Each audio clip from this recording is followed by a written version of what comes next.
Love marriage करने के बाद उदयपुर का एक दंपति आत्महत्या करने पर मजबूर है। करीब 2 महीने पहले लव मैरिज के बाद लड़का और लड़की अब चाह रहे हैं कि हम मौत को गले लगा लें।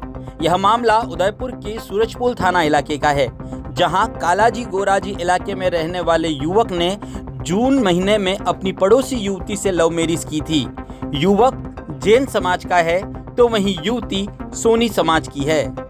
ऐसे में युवक का आरोप है कि शादी के बाद से उसकी पत्नी के घर वाले लगातार लड़की को अपने पास बुलाने के लिए दबाव बना रहे हैं। युवक ने बताया कि लड़की के घर वालों से उन्हें लगातार जान से मारने की धमकियां मिल रही है। इन धमकियों के बीच युवक के जियाजी जब सेक्टर 14 इलाके में दुकान से घर जा रहे थे, तब लड़की के घर वालों ने उन पर भी जानलेवा हमला कर दिया, जिसमें उनके पैर में फ्रैक्चर, हाथ और सिर में गंभीर चोटें आई हैं। इस मामले को लेकर सवीना थाने में भी मामला दर्ज करवाया गया है। वहीं पीड़ित ने बताया कि उनकी लव मैरिज के बाद अब पत्नी के पिता और अन्य रिश्तेदारों से दंपति को जान का खतरा है। ऐसे में पीड़ित के पिता ने उदयपुर एसपी के सामने पेश होकर सुरक्षा की मांग की है। पीड़ित का कहना है कि अगर उसे या उसके परिवारजनों के साथ कोई हादसा होता है तो इसकी जिम्मेदारी उनकी पत्नी के परिवार वालों की रहेगी। इधर इस पूरे मामले में बेटी ने भी अपने पिता, भाई और बड़े पापा पर डराने, धमकाने और जान से मारने की धमकी देते हुए जान का खतरा होने जैसे गंभीर आरोप लगाए हैं। हम दोनों ने अभी 2 महीने पहले शादी करी थी और पिछले महीने हमने डिक्लेयर कर दिया कि हम दोनों ने शादी कर रही है। उसके बाद से निरंतर इसके परिवारजनों की तरफ से हमको धमकी मिल रही थी। हम एसपी ऑफिस में भी पेश हुए थे, वहाँ पे इसके परिवारजन आए थे, भाई वगैरह ऐसा इन्होंने हमको धमकी दी थी कि तेरी हम टांगे काट देंगे और तेरे परिवार वालों के साथ भी हम गलत करेंगे, तेरे जियाजी की भी टांगे काट देंगे, ऐसा वो हमको धमकी देकर गए थे। और अभी हाल ही में 2 दिन पहले जब मेरे जियाजी, जिनके उन्होंने धमकी दी थी, उनके ऊपर उन्होंने हमला करवाया है। हमारी कोई किसी से दुश्मनी नहीं है इससे पहले, और अचानक से 1 महीने के अंदर हमारे ये सब होने के बाद ही उनके ऊपर 15 दिन के अंदर हमला हो गया। उनके ऊपर पहले तो उनको हथियारों से उनके ऊपर हमला करा गया और लास्ट में वो साइड में उनको कार से कुचलने की कोशिश करी, लेकिन वो साइड में थे तो उससे खाली कार की टक्कर पड़ी उनके पैर पे और उनके पैर फ्रैक्चर हो गया और हाथ पैर सब में भी उनके चोटें आई है।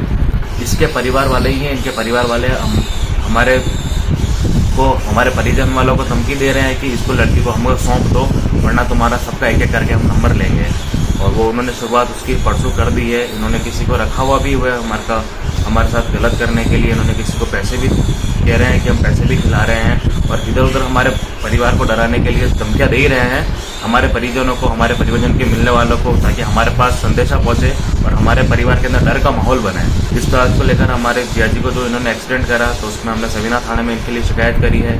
और मेरे पिताजी ने, हमने जब जोधपुर हाई कोर्ट से हमने प्रोटेक्शन वारंट लिया हुआ है, हमने एसपी साहब से दरखास्त लगाई है। एसपी साहब ने सूरजपुर थाने में हमारे पिताजी के नाम से और हमारे नाम से एफआईआर लॉन्च करवाई है इनके परिवार वालों के खिलाफ। और वो थाने वालों ने उचित कार्रवाई वो अगर करेंगे और हमारा सहयोग करेंगे तो अच्छा रहेगा, क्योंकि हम बहुत मानसिक दबाव के अंदर है। उन्होंने बहुत मानसिक दबाव बनाया। 2 दिन पहले तो हम दोनों बच्चों की ऐसी हालत होगी कि हम दोनों की वजह से ऐसा हुआ है। तो हमारे तो ये भी हुआ कि हम दोनों मर जाते हैं, तो अगर हमारे हम नहीं रहेंगे तो हमारे साथ कुछ गलत नहीं होगा, हमारे परिवारजनों वालों के साथ कुछ गलत नहीं होगा। मेरी इस मीडिया के माध्यम से यही है दरखास्त, अगर मेरे परिवार में और जो मेरी क्लोज फैमिली है, मेरे जिया जी है, मेरे चाचा जी है, मेरे पिताजी, माता जी, मेरी बहनें, अगर इन सब के साथ कुछ भी गलत होता है तो उसका सीधा श्रेय इसके परिवार वाले, इसके फादर, इसके ब्रदर और इसके जो बड़े ब्रदर जिनके परिवार परिजन वाले और उनके जो परिचित जो ये काम कर रहे हैं, जो असामाजिक तत्व ये जो काम करवा रहे हैं, जिनके साथ मिलकर कर रहे हैं, ये वही होंगे। क्योंकि हमारी किसी से दुश्मनी नहीं है, हम बहुत सिंपल और सरल व्यक्ति है। हमारी जान को खतरा है इनसे, और अगर हमारे परिवार में किसी को भी कुछ भी होता है तो ये इसके जिम्मेदार यही होंगे। तो मैं आपसे कुछ लोग ये भी करता हूँ कि अगर हमारे परिवार में कुछ भी होता है, अगर हम आवाज़ उठाएं तो आपको सबको हमारे साथ खड़ा होना है कि हाँ ये गलत कर रहे हैं। मैंने लव मैरिज करी है और उसके लव मैरिज करने के बाद सब स्टेटमेंट देने के बाद भी मेरे परिवार वालों से मुझे धमकियाँ मिल रही है जान से मारने की, मेरे और मेरे पति को। और हाल ही में 2 दिन पहले उन्होंने मेरे जियाजी हैं उन पर भी अटैक कराया है, उन्हें भी चोट पहुंचाई है। उनका अभी अहमदाबाद में चेकअप करा के आए थे वो।